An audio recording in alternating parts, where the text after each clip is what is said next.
Welcome back to Liberty Hour here on AMP News. I'm your host, Alex Newman. Folks, we have a very special guest. And in our news segment, we talked about how the Biden regime is now targeting MAGA supporters as terrorists. We talked about new revelations that the government itself actually created one of the key documents that they've been using as evidence to persecute these J6 mostly peaceful political protesters, many of whom are now locked up as political protesters and political prisoners.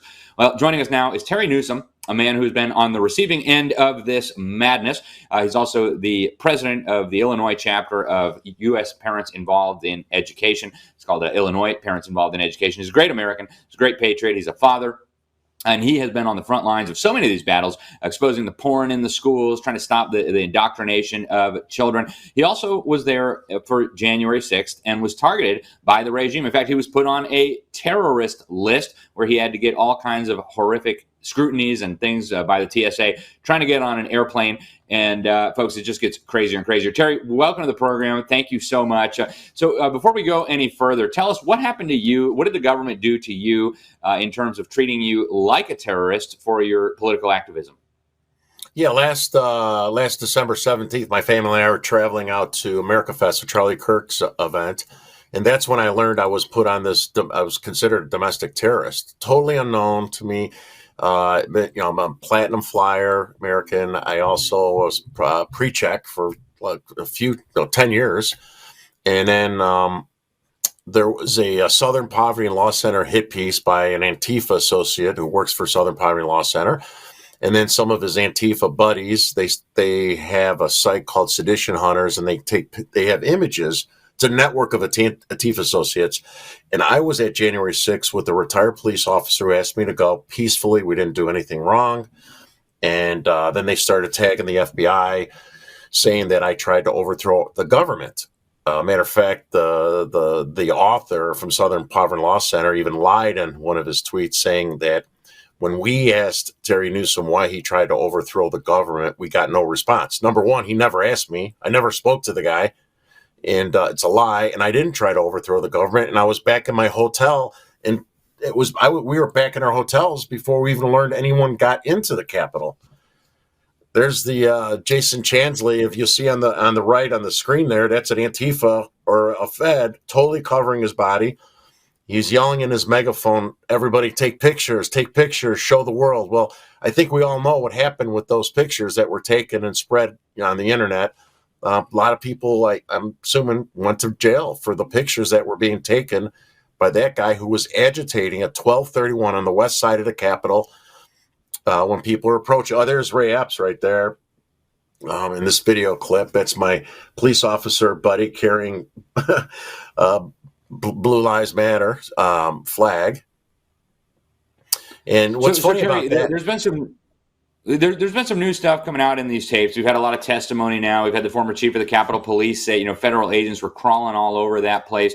Was this a false flag? I mean, is that what the evidence is showing in your view? Was this a federal operation to trap Trump supporters and make America great activists and make them look like terrorists and insurrectionists? What happened in your view? Yeah. So in my view, yes. And I want to be clear. I'm not. Nobody should have fought with police officers, right? I don't agree to that. I don't think people went. I could tell you there was no planned insurrection. I met with many different people of those groups, right? And there was no planned insurrection. People like myself and my police officer buddy went down there for two things. One is to see Trump's speech. Two was to protect families from being beat up. If you remember, in November and December, those two prior rallies, what happened? Antifa even tried to get into hotels of these families. Do you remember that? They would start fights. They throw over tables when people are eating and stuff like that. They're throwing soup cans. And we wanted to make sure, because it reminded me of my 84-year-old mother who wanted to go see the Trump rally in Chicago when he was running, and I wouldn't let her go. And my mom was a Democrat, and she gravitated too. And I said, Ma, there's going to be a lot of trouble there. Sure enough, if you remember what happened, there was fights inside. My cousin was there. They broke car windows and all this damage and stuff. And it shouldn't be like that in America, right? That's my friend's sign there. It was on one of the news shows. The police, and they're trying to be sarcastic, right? Back to blue. He was a police officer, peaceful. This guy got shot in the face right by us when they were shooting out to the crowd. I wasn't even close to the line there. And there was people everywhere agitating, Alex. There was one time when And I they was were standing. feds, right? I mean, these weren't Trump supporters. These were feds Feds or Antifa. and Antifa. Yep. I was standing, my friend was in front of me, and I was standing adjacent to a lady about 70. There was older people, to my right, maybe 3 feet. And there was a guy between us. The whole time I'm standing there yelling, "Get up there, get on the front line, get into the Capitol. We need more troops," over and over. The whole time I'm standing there waiting for my buddy. And the lady, she looks to her left towards my right, and she goes, "Why don't you get your ass up there?" And I had my flag mask on, and I pulled it down and I smiled at her to acknowledge. I'm like, I was thinking the same thing. The guy, and there was people like that, Alex, everywhere, stationary, yelling throughout, as people like that guy in the megaphone was at 12:31 when people were approaching the Capitol. Right there, as they're walking up. You just saw it. He was, as they're walking by, the Buffalo guy's walking in there, Jason Chansley. He's aiming towards the people, telling them all. Who goes to an event like that by themselves, stands in one location with the megaphone, carefully tucks their hair in, puts a hat on, wraps a scarf around it, puts earphones on top, wears gloves, and pulls your baseball hat down so you can't see their eyes, Alex. I mean, I could be wrong. It could be, right? Yeah, no, this is super shady, Terry. Now, you went and had a bunch of meetings, and you've been dealing with a lot of people up in Congress, including some of the greats. And there's a lot of interest in this on Capitol Hill. There are members who are very concerned about the federal involvement here. There are members who are concerned about the persecution. Of course, Donald Trump is promising pardons for all January 6th protesters once he's back in office. But we're almost out of time in this segment, Terry. But what's going on Capitol Hill? What do you think needs to happen here to unravel this mystery and hold the real perpetrators accountable? They, Ray and them are stonewalling, right? They got to hold these people accountable because there was no plain insurrection. They turned it into something it wasn't. They're keeping people locked up, getting them to say things after being locked up for a couple of years to try to get, people get desperate. They're down in the hole. They're locked up. I met with Senator Mike Lee. I think, as you know, maybe the audience knows, Congressman Matt Gaetz wrote a letter to Ray, Mayorkas, and Garland back in March, and that's how I got off the terrorist watch list. And wanting to know, are you keeping a list of people that attended January 6th? Anyone in D.C.? Are you keeping a list of school board people? He put four questions in there because we still don't know to this day. Was I put on this list because I was speaking out as a school board parent, or was I put on this list because I peacefully attended January 6th? I didn't hurt anyone. I didn't, touch anyone. And for them to put me on, especially it was 2 years afterwards. And here's another important fact. My friend, the sheriff that was with me, had his Cook County Sheriff's hat on.